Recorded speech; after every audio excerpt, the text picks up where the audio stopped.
What's up, guys? It's your boys Awoki back with another Chris Watts video of the continuation of Chris Watts Island and the deeper dive that we are continuously doing on all things Chris Watts. Now, today I wanted to take a look at this video, which a lot of people have been mentioning I should take a look at it, just because the things that I have watched. I watched last night again the Netflix special, or exclusive, as you will, of the American Murder, the family next door, just to see pretty much there's a lot of things that were missed out of that documentary. And yeah, okay, the documentary is more of a scratch at the surface of this case, but there's things that just don't add up. There's things that were left out, and why were they left out, and why didn't Netflix ever tell us this stuff?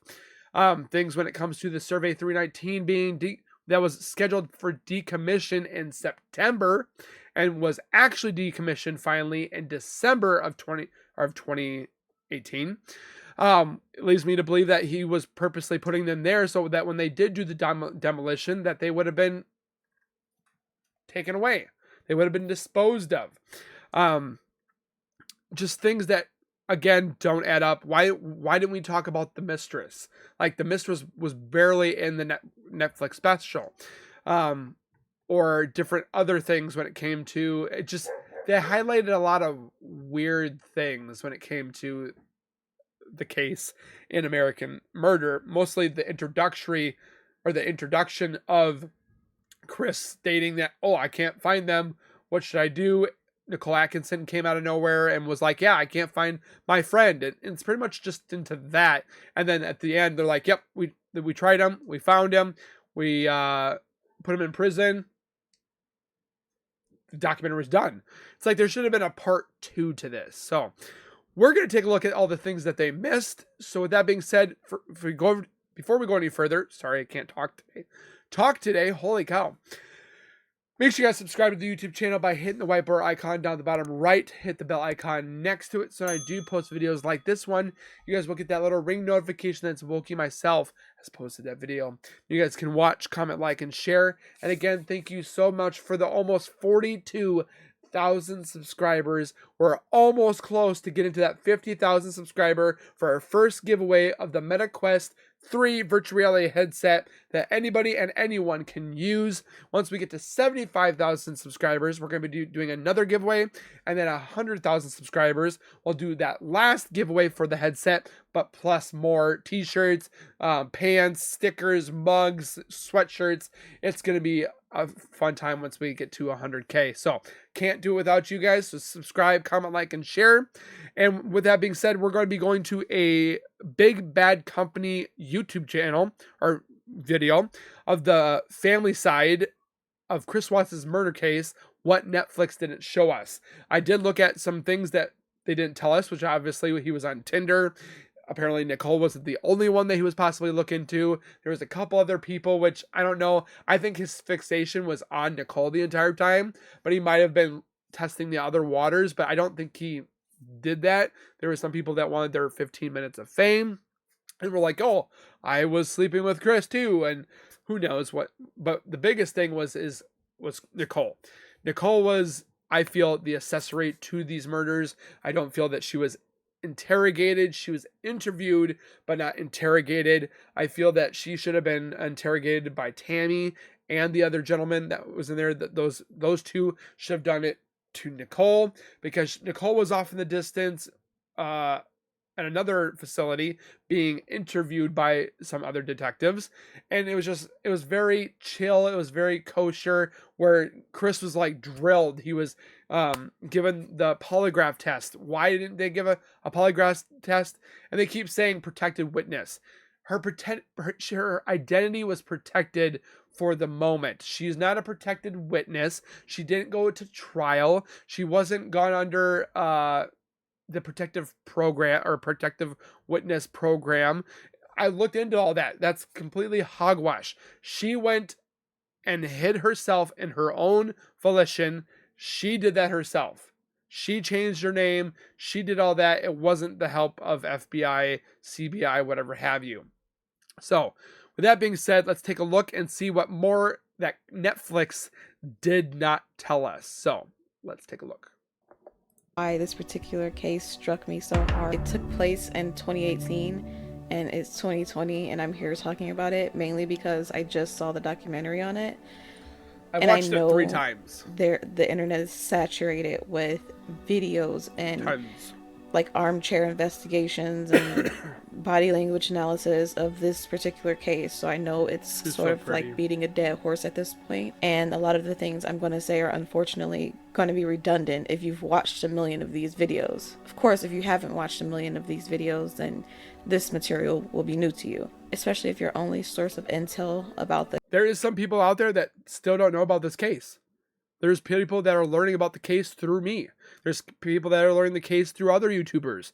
So it's just, for those that people that think this is redundant, we're always going to look at this. We always look at World War II. We always look at the Civil War. We look at Egypt. We look at things that happened in the past that were very bad. When I say Egypt, I'm talking about crucifixions and so forth like that when it comes to murders and hangings and things that were bad. I mean, Auschwitz, we're not going to forget about that. We're not going to forget about slavery. We're not going to forget all the bad stuff. We're going to bring that up because it's something that was wrong and we want to justify it by learning history so that we don't repeat it. That's why we were looking into this case. We can get Nicole under wraps because I guarantee if Nicole was taken into custody, was put under wraps, I guarantee these videos, these contents, myself, these videos would go diminished. We would not have to worry about making these videos anymore because it would be quiet. It would be hush hush. It would be done. Because all of us feel that 100% successful in justification. But because we live so close to this case, because it's with children, it's with somebody that was next door, your next door neighbor that you probably had one day, and you're like, holy crap, this guy murdered his family. I have 2 girls and a son. He had 2 girls and a son on the way. It just hits close to home. But again, like I said before, if Nicole was convicted and arrested and put into prison, I guarantee you would not see much, if not little, videos about this case anymore. Guaranteed. But let's continue. The Watts murder case was the Netflix documentary. There's a lot of vital information that was left out of that documentary, which I plan on including here. So I've done tons of research because that's just, you know that from the other channel. When I get obsessed with a subject, I do tons of research on it. And then I began analyzing that research and coming to my own conclusions. So if you're interested in any of that, please stay tuned. And here we go. It's like a Scott Peterson situation all over again. That's what the police are telling us. That this guy was having an affair. He wanted a different life, and he didn't want that wife, and he didn't want those children. Then you tell me if divorced. the wife was the one who was taking the lives of these little girls, and he was so enraged. Meet 34-year-old Shanann Watts. Hey guys! We're here from the vote today. A social media maven and master of the digital stage. I am so excited. I'm thriving with you. I am confident. I am determined and I'm successful. She was fun, full of life. She did so many things. She had her hand in everything. She was amazing.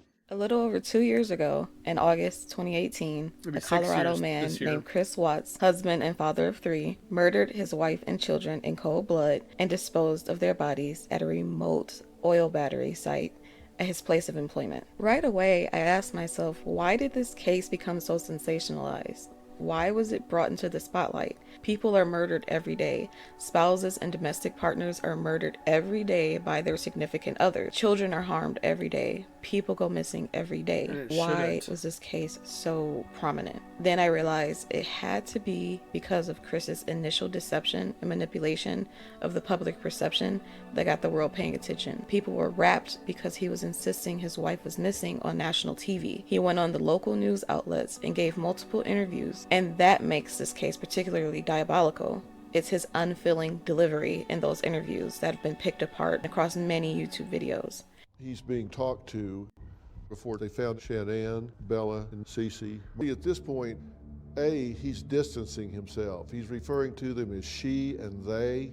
He's not talking about Bella and Cece and Shanann He uses her name once, but then it's she and they're just gone. I mean, this is distancing language. He's using pronouns. He doesn't want to be familiar. And they were going to start kindergarten a week later. And it's also the lengths he went to deceive everyone so that he could continue to live out his fantasy with his mistress, unsuspected of any wrongdoing. So it goes beyond just the acts themselves. The plans he had for himself after doing what he did are unsettling. The beginning stages of the Chris Watts murder case play out like a gripping, true crime thriller that filmed itself in real time. There is so much raw, unadulterated footage documenting every aspect of their lives leading up to and during this investigation that is mind-boggling. My name's Nicole, and I'm calling because I'm concerned about a friend of mine. I dropped her off at her house at 2 in the morning last night, and I haven't been able to get a hold of her this morning. I've gone to her house, and her car's there. She won't answer phone calls. She won't answer text messages. What's her name? Shanann Watts. There have been a lot of comparisons being drawn between this case and that of the Scott Peterson case, who murdered his pregnant wife, Lacey Peterson, back in 2002, and rightfully so. But for me, it instantly put me in the mind of the first act of Gone Girl for some reason. Watch that Nick one. Dunn, you're probably the most hated man in America right now. Did you kill your wife, Nick? From the media coverage and financial woes and extramarital affairs, to a pregnant wife, to the husband ultimately becoming the prime suspect of the missing wife's probable murder. It probably reminds me of this because of how convoluted the storyline was in that book and in that movie. It depicted so many falsehoods and fabrications and so many plot twists that it just left you feeling unsure of what to believe. Chris sort of tried to go that route. First, he went with the story that he had no idea where his wife was, that she and the kids had vanished into thin air right in the middle of their own house. Then finally, when he fessed up, he had the temerity to insist that he only killed Shanann because she had killed their daughters. We start this morning with a dramatic new twist in the Colorado murder case that has caught national attention. The man accused of murdering his wife and family claims he killed his wife after she strangled their daughters. Good morning. According to an arrest affidavit, 1,000% that Shanann never touched her girls. Her girls were her life, including Chris. She loved her husband. She gloated and bloated about him online. I don't know if that bloated, but she literally posted like, he's my rock, he's my everything. And this man was too busy cheating on her because he wanted to get his funds off because she was pregnant. Okay? You got her pregnant. It's your fault. But you guys wanted a child. So it just doesn't make sense. Christopher Watts says he was having an affair with a coworker, and he admits he killed his wife, but says he did not kill his girls. Somebody else did. After initially denying involvement in his family's disappearance, Christopher Watts allegedly told investigators his pregnant wife Shanann killed their two daughters, 4-year-old Bella and 3-year-old Celeste. For me, the female detective was the key to cracking Chris. It started when she was preparing to administer the polygraph examination. The things she was saying, they were so incisive, so sort of jarring. They kind of caught him off guard because they caught me off guard as well when I was listening. Have confidence in the fact that you had nothing to do with this disappearance. Like, we're going to find that out today. And obviously, I mean, I hope that, you know, if you did have something to do with their disappearance, they knew. It would be really stupid for you to come in and take a polygraph today. Exactly. Right? I honestly want to know what Tammy thinks about Nicole. Like, it would be really dumb. Like, you should not be here right now sitting in this chair if you had anything to do with Shanann and the little girl's disappearance. Okay. Just all the tactics that she employed, however minute, however subtle, they were incredible, and they all layered together and culminated and led to him cracking at last. And when he cracked, he used the excuse that the female detective offered him as a lifeline. She is incredible at her job. None of this is to diminish the significance of the role that the male detective played, because he did his thing and he basically wore Chris down in the first interview. So he was mentally exhausted by the time he got around to the polygraph. It was pretty much good cop, bad cop. Pretty much. It's just that she was not taking no for an answer. She had so many different strategies she went after him with, and they all helped to crack him in the end. And you have not shed one tear in 2 days that you've been here. Not one. And help me understand that, because I don't get it. These are your baby girls.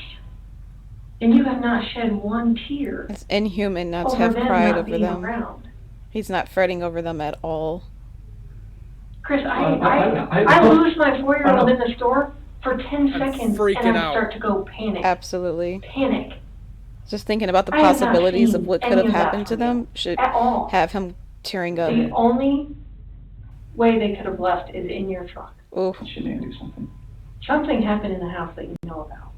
We know that something happened to all 3 of them. But I want to know, did something happen to these baby girls first that you had to take into your own hands and deal with? They fed him that for an escape. Such an appealing excuse to use as an out.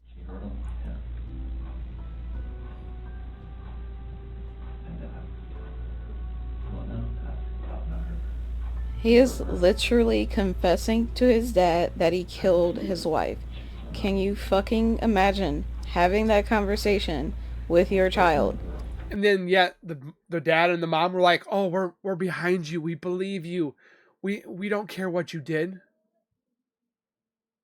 I don't know. I could say that I would love my child, but I don't know if I could talk to them to know that you bring up these children to make sure that they don't do wrong, steal, fight, hurt, kill, and then to find out that your son committed murder. I don't know if I could even talk to my kid. I would love them still, but again, like I couldn't imagine what he's thinking. But then they sat there and said, "Oh, we're behind you. We don't care about our grandbabies," pretty much. You don't get a phone call that your child is dead, or that they had a car accident, or that they're in trouble. Your child is sitting in front of you, telling you he's done something so unthinkable and heinous. How do you react? It's the most impossible set of circumstances. It's so mind-fucking.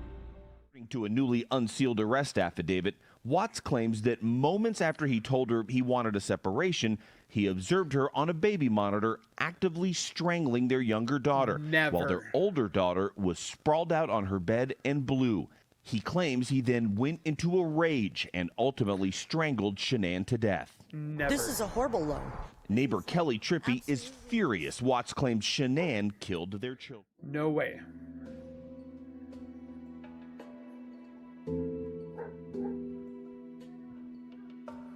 Can't believe a word he said. In February 2019, while being interviewed by law enforcement, he admitted to how he killed the girls himself. And he also detailed that account even further in some of his letters to Sherilyn Cadle, an author he reached out to personally to record his side of the story. So how many times did you actually go see him in prison? 3 times. I've spent a total of 15 hours with him in person. I didn't even know how many phone calls. He was calling me 3 times a week, then it went down to 2 times. And then as the book was done, he would call once a week. I talked to him. It'll be 2 weeks tomorrow was my last conversation with him. And then the mini letters that he sent me. The letters were 10, 12 pages long, where he just kind of poured things out to me, as you see, was reading the book. And he wrote the Ruzak's a letter because he's never apologized to them. So there was just such a long, winding, convoluted road to the truth, of which we'll never see the end. We will never know the full truth of what happened in the wee hours of the morning on that day. And apparently, I've looked at this multiple times, but apparently Nicole was in his sentencing. In August 2018, because the only person privy to that information is Chris Watts, the perpetrator himself, and he has more than proven himself to be incapable of speaking the objective truth in any capacity. He often vacillates and deflects and projects the fault onto other parties so much that you can't really rely on anything he has to say beyond him confessing to the murders themselves, of course. You cannot rely on someone who seems so narcissistic and who appears to be such a high-functioning sociopath to speak the truth when that truth would incriminate himself. That's not the way they're built psychologically.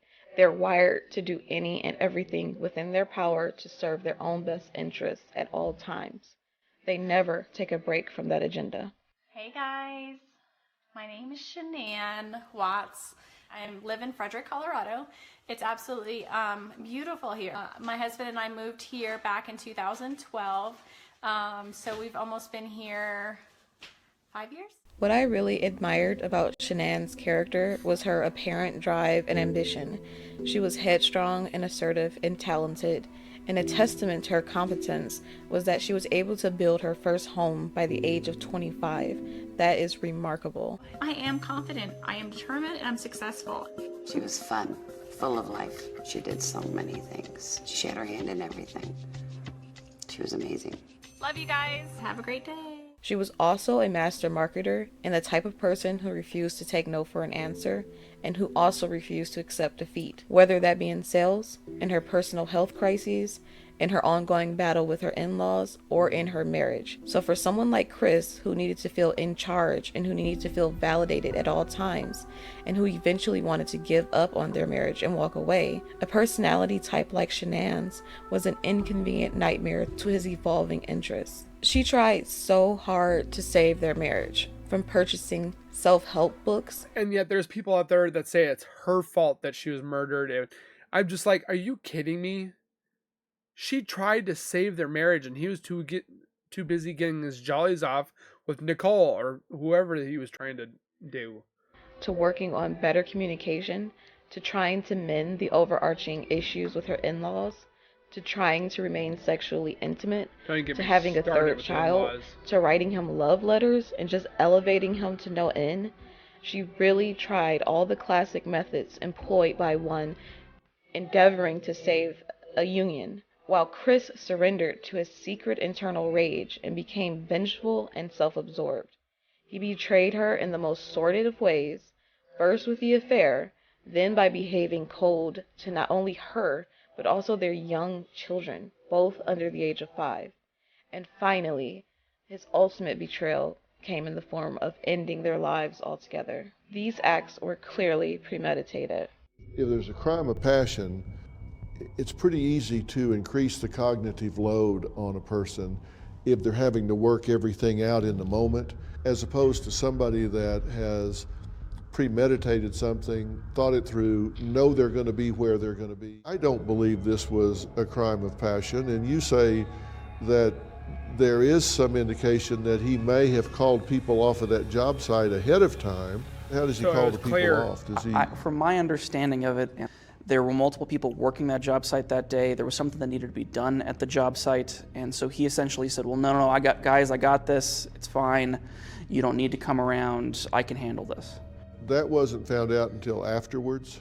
That's our understanding, yes. Yeah. For me, there are a number of actions Chris took immediately after the murders, meaning the morning of, that for me solidify that all of this was premeditated and that he had a specific goal in mind when he executed those actions the night before. The first one we know of is that he contacted the girls' school. So Bella and Celeste were set to attend school. And he called the school the morning of their deaths and unenrolled them and informed the faculty that they would not be attending anymore. That is so idiotic for someone to do the morning after they kill their entire family. That alone makes it so apparent that you did it. If they were just missing, why would you call and unenroll them? And you did this before you even reported them missing. So the second action he took, which was equally as idiotic and revealing, was that he called their realtor to have a discussion about putting the house on the market. It's like, I can't even fathom how anyone could make such a stupid mistake immediately after murdering someone. You're supposed to be doing all you can to cover the murders and your actions, not make it more apparent that you did them by proving you had motive and that you have a plot to have a life without them. He also looked up the lyrics to a Metallica song. This is the one that really gets me. And the song is called Battery. And here are some of the key lyrics. The one that freaks me out the most is lunacy has found me and can't kill the family, can't kill the battery. Very, very telling lyrics. And the fact that he looked it up immediately after he did it shows that This is his mindset. This is what we're not seeing. This is the insight into his psyche that we're not getting from him because he's lying. He's putting on a mask. So this song sort of expresses what he was feeling in the moment. And finally, proof that he was the least bit concerned about his family that morning, they were talking whether they together. were missing or whether they were dead. He texted his mistress. He continued his relationship with his mistress. So dumb. He texted her that morning and carried on their relationship. Makes And no I believe sense. some of the text messages were indicative of looking forward to their future together. However, the most damning piece of evidence that proves this was all premeditated is in a text message he sent to his wife before she was murdered. Days before he murdered her in cold blood, he sent her a picture of a Barbie doll with a sheet over it, basically replicating a dead body. And it's the most sinister thing I have ever seen. These are those situations where we tend to give people the benefit of the doubt too often. If my husband sent me some shit like that out of the blue after weeks of fucking being weird, not answering my calls, being cold, being unresponsive, not wanting to touch me, he sent me a doll with a sheet over it. And there's people out there that sit there and say that Nicole Atkinson was with Chris. Just that hand gesture alone that she did. She didn't want anything to do with him. She thought he was gross, nasty, vulgar, grotesque. Shut that stuff down. Nicole Atkinson didn't have anything to do with this, okay? There's no motive. She was not with Chris. Just get the hell out of here. I would have been out of there. I'm sorry. I know you're not supposed to judge. I know hindsight is 20/20, but I'm just the type of person I have that sort of I just have a low tolerance for bullshit, and that's just creepy. That's Amen. Totally out of character, and she knows he had been acting out of character for weeks leading up to this. He's totally gone cold on her, totally. If you see this yourself in your relationship, find help, seek help, get something. Don't let it just sit there. Gone cold on the kids. So that shows a certain level of detachment that he has from her emotionally, and that picture would have freaked me the fuck out, and I would have been out of there. All of those things he did the morning of, directly in the wake of murdering his family and disposing of their bodies, culminate to prove he had plans for a future that did not include his former family. They included his mistress and probably several other dreams and fantasies he was living internally at the time, but it also proves he had been plotting it for a while, and all of those really specific things he did that morning were things he had planned to do all along. It's just that Nicole Atkinson came and threw a wrench into his plan and messed up his storyline. She's one of the heroes in this He case. is completely wigging out here. Look at his face. He's like, I'm screwed. He's petrified. He is literally caught on film, red-handed, loading his wife's body.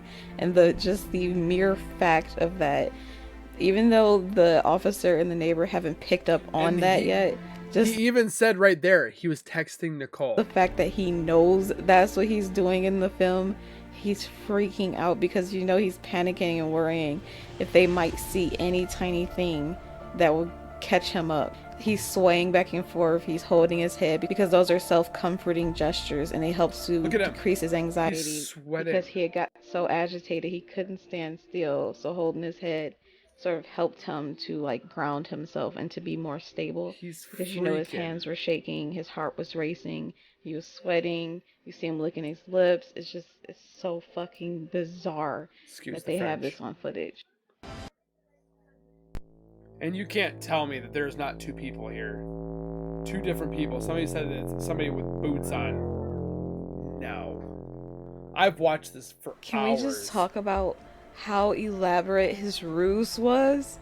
How much of a performance he put on in the presence of Shanann's best friend Nicole, and the presence of the police officer, and the presence of the neighbor with the surveillance footage of him loading his wife and kids. Is insane the way he was able to keep a straight face the entire time. He really only cracked once while they were all viewing the surveillance clip. it's sinister. It is hair-raising how straight-faced this man is and how he's able to function so normally. This is the most bona fide proof that he is someone who is incapable of feeling empathy in any capacity.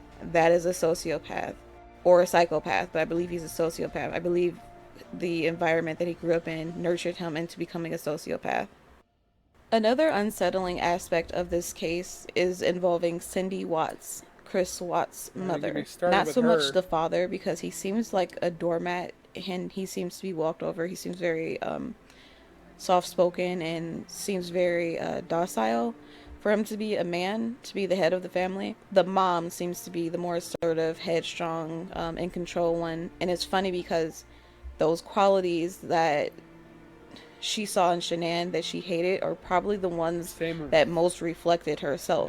That headstrong, strong-willed, assertive, bossy character, personality that Shanann took on. And I find it interesting that Shanann could have even reminded Chris a lot of his mom, and his mom seems to be like a cavilling, needling figure who is kind of overbearing and kind of emasculates the men around her. And I think Shanann might have had a little bit of that quality inadvertently because she was such a boss. She was so in charge. She couldn't help but be herself. It's not her fault that she was assertive, that she was ambitious, that she was competent. And I think those qualities Chris might have saw in Shanann reminded him of his mom and reminded him of what he saw growing up, which is his mom emasculating his father. I just find a lot of what Cindy Watts says and does very disturbing, and it's very indicative of why Chris might have turned out the way he did. For instance, the peanut incident. Shanann took the kids to North Carolina to visit her parents and to visit Chris's parents. This is during that 5-week stretch where she was away from Chris, where he kind of heated up things with his mistress and became really cold towards Shanann. During that stay in North Carolina, Shanann took the kids to visit Chris's parents, their grandparents. And during that stay, despite knowing that Cece, Celeste, the youngest baby of Chris and Shanann, despite knowing Cece was allergic to peanuts, Cindy Watts placed peanuts out around the house in the vicinity of the child where she had easy access to them. Messed up. And also served ice cream with peanuts in it to the children who were also present at the time. And it's just like, what the fuck? Like, it's just like, who would do that? That is evil. That's kind of homicidal if you think about it. That's a little homicidal in and of itself. That's a little, I don't even know what to call that. That is disturbing. That's like something out of a Lifetime movie. So when you hear stuff like that and you hear how she intentionally set it out, not only just to get at Shanann and piss Shanann off, but also to possibly harm the child, it's no surprise the way things took such a dark turn with Chris, especially if there's this constant wedge being drawn between Chris's family and Shanann, which was there from day one. Chris's parents didn't even attend their wedding because they were so opposed to the union between Chris and Shanann from day one. So apparently that once your child marries somebody else, I wouldn't say you're done, but it's for them to take over and take care of that spouse. So when I marry my fiance, I mean, I do it now, but it's my job to take care of her until death do us part. Her mother, Cindy, or Chris's mom, Cindy, didn't like that idea. She didn't like that she was taking Chris away from her little boy. Only was exacerbated over time, and that only intensified over time to the point where this woman is trying to sabotage Shanann and trying to actively harm their children just to spite Shanann. She's that vindictive and she's that vengeful that she would put the child in harm's way just to prove a point. That is narcissism at its finest. And so there are several text messages that Shanann sent, just heated text messages to Chris and to her friends describing the incident with the peanuts in North Carolina. This triggered a big fight with the in-laws, and Shanann kept the grandkids from the in-laws following that incident. Also, following that incident, Chris's mom, Cindy, and his dad both blocked Shanann on Facebook, and the dad did not attend Cece's birthday, I guess following the incident, despite Shanann not uninviting him. So naturally he's going to side with the mother because that's the person who emasculated him. He sort of marches to her tune, so of course he's going to follow anything Cindy sets forth So he's as a law. pushover. She dictates and he follows. And so we see that pattern throughout the entire documentary and throughout all the evidence that was exposed afterwards. I could not begin to tell you what I would have done if I was Shanann in that situation and this woman knowingly set these peanuts out and my daughter was deathly allergic to them. I could not promise you I wouldn't have done something on site on the scene. So I commend Shanann for taking the actions that she did, which was just, taking her children away to a safe place and refusing to let Cindy Watts see them. In consideration of that horrific fight with Shanann Watts and Cindy Watts regarding the peanut situation in North Carolina, it makes sense that Chris's issues with Shanann were manifold. He had multiple issues with her, and they were all big issues to him in his mind. He didn't see them as things that could be worked out or that could be improved. He just saw it as just another nail in the coffin, so to speak. So when he got to North Carolina, don't get me started on that man either. In that final week of their vacation in North Carolina, he joined them after like 5 weeks, I believe.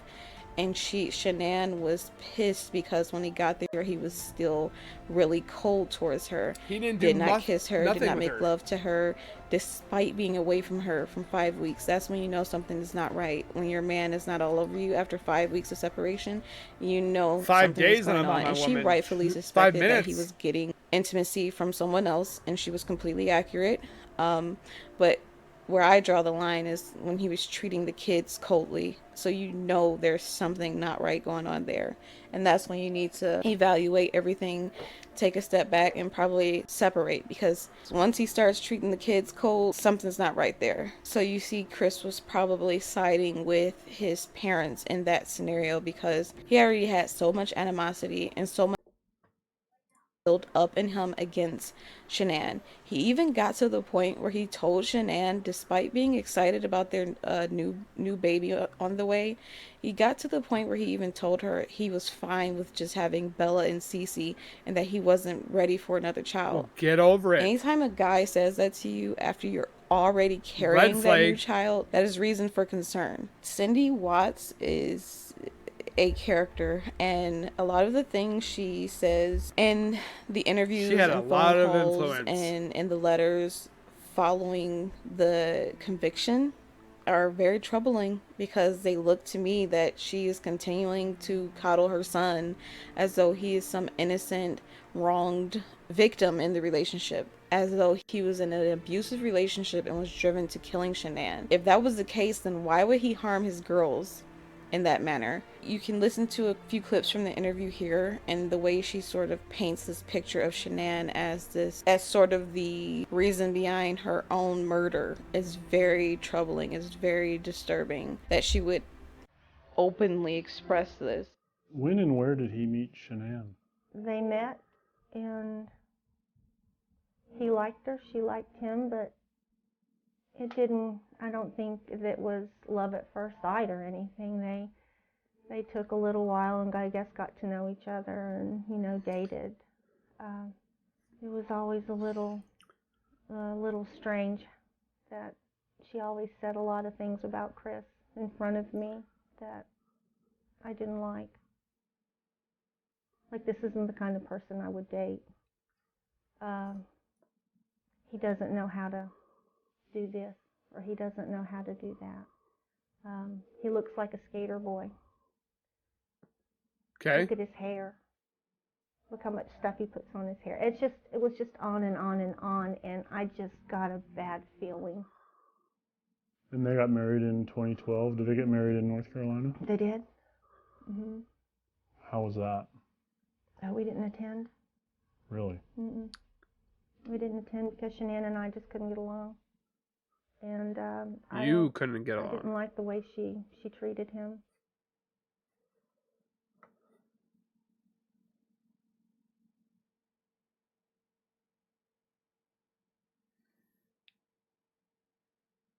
Disrespectful. Do you think Chris loves Shanann?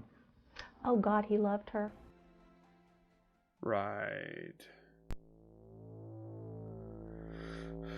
That's why he murdered her.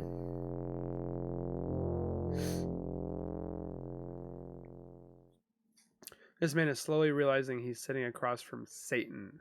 Shanann's pregnancy, and was what did Chris tell you about that? Was he excited? No, I don't think he was.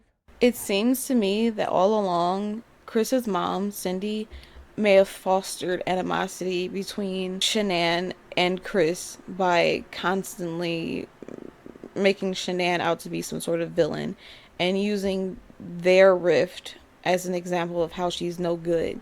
And she just does all these little passive aggressive things to stir up a rift between them so that there wouldn't be peace. It was a destructive and divisive mentality. There's some channels out there, I'm not going to name names, that support this woman and her disrespect towards the victim that lost their lives. She can at least talk to her son. She can write her son. She could send her son stuff. Shanann's family can't do that. They can pray. I mean, thank God they can do that. But they can't hear Shanann's voice anymore. They can't hear the giggles of Bella, Cece. They can't hopefully one day be able to hold Nico in their hands and see their grandson. But yet it's Shanann's fault. Yet Chris is the one that took their lives. How does that make sense? And there's those YouTube channels that are supporting this woman. Why? She had because she wanted to separate Chris and Shanann all along. She just probably didn't realize it would end in the way it did. But she's definitely guilty of fueling the flames and fostering animosity between the two families. And she didn't just fuel it with gas. She fueled it with nitroglycerin. She fueled it with anything that she possibly could throw at that fire, hoping that they would one day separate or something bad happened. And guess what? Something bad happened. Yeah, unfortunately, her son's incarcerated. She doesn't get to hug him. She's probably hugged him. I wouldn't doubt that. But it's just, it didn't turn out the way she wanted it. But she didn't want them together. Started from the wedding. Ronnie called me and said that they're missing, and I thought, I don't believe it. I didn't believe they were missing. I believed that she was going to punish Chris. That's the thing she says. Was just going to punish him, take the girls, and just punish him. I had no idea of anything else. That she blames Shanann. Christopher called.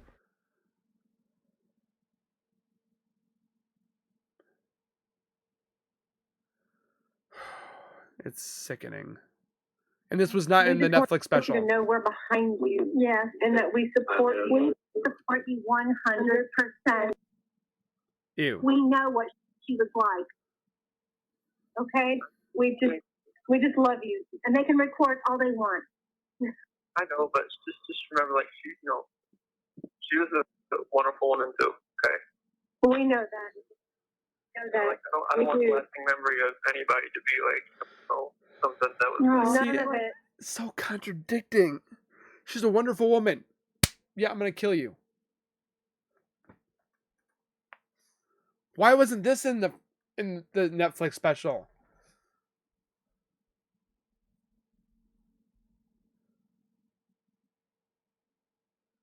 Jesus criminy, man. As regards to difficult phone call between Chris and his parents where they discussed the media backlash and this one, I can't. Take care of yourself. Take care of yourself and be safe. Please be safe. Please be safe, because I just can't deal with this. If you're not safe, I just want you to be safe. It's natural you'd want your child to be safe, and prison is a dangerous place. But he hasn't ended up there because he hasn't paid some parking fines. He did it to himself. It just seems a bit bizarre to me that there's such a focus on his safety that his mother says it 5 times. Yeah. It also just makes me cringe and shudder when I hear the way she talks to Chris after his conviction and after he's sentenced to What about your grandbabies? 5 life sentences, to hear the way she talks to him like he's a child in need of protection.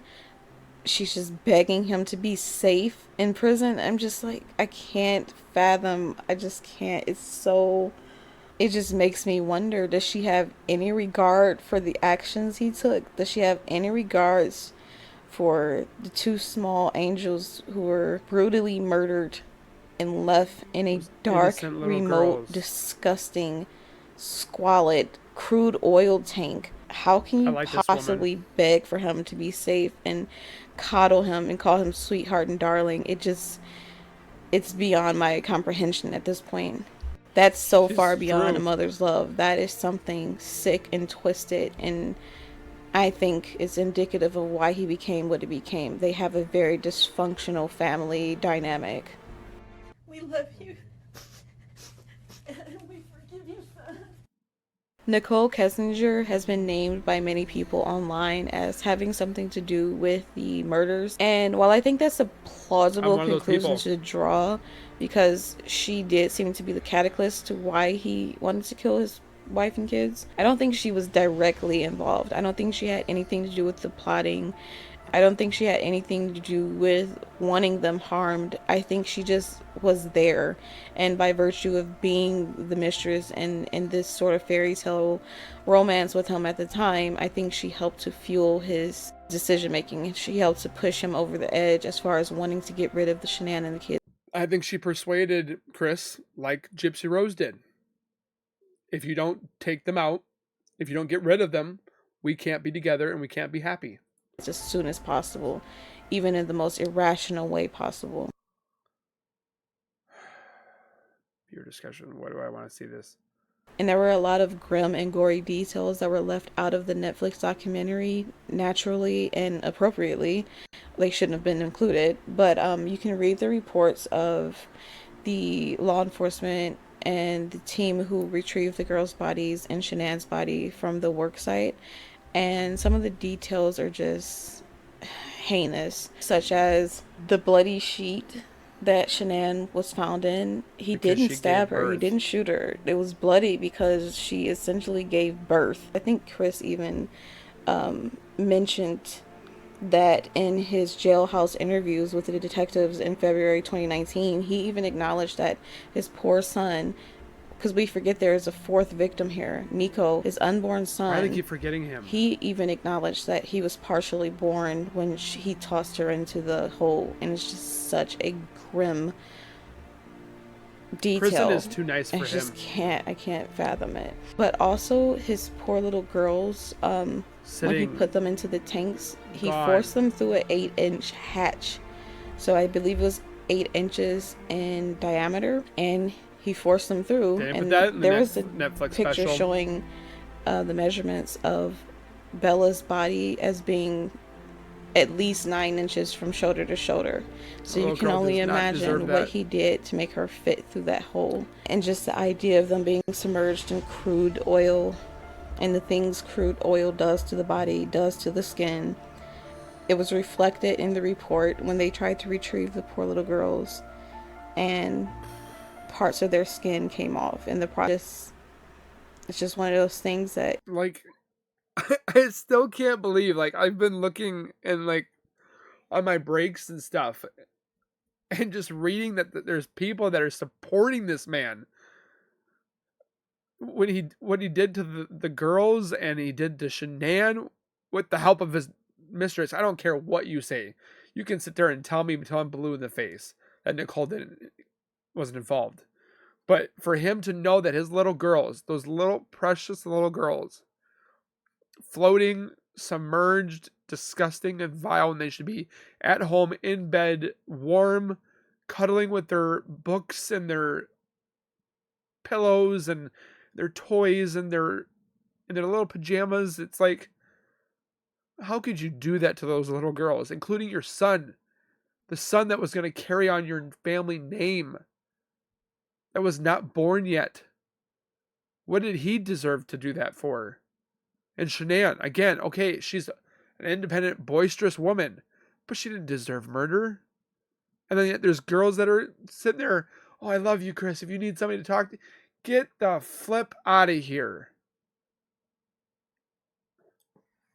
So Netflix needs to step up and start making some better quality content when it comes to showing every side to it.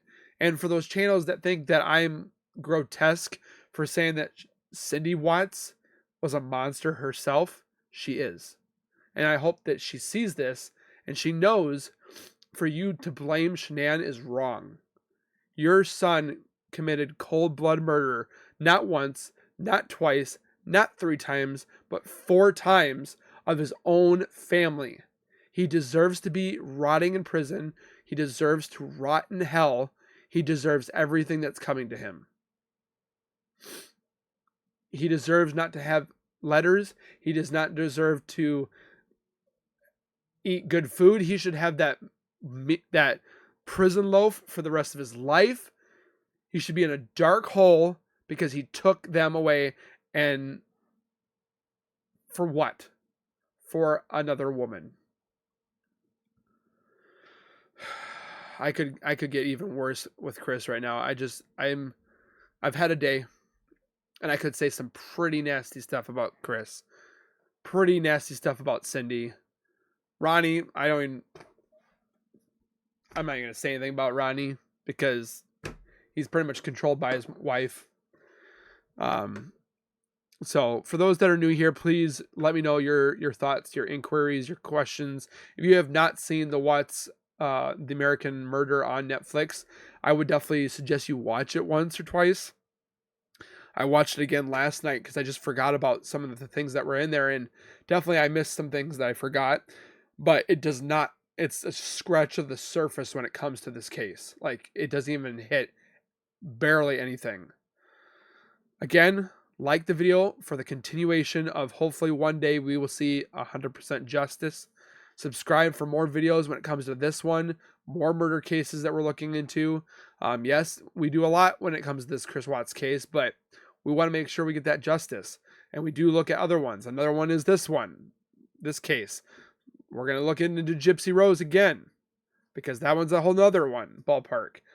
So again, I thank you guys for watching. Please take care, be safe, and as always, keep nerding on, and we will see you guys in the next video. Peace.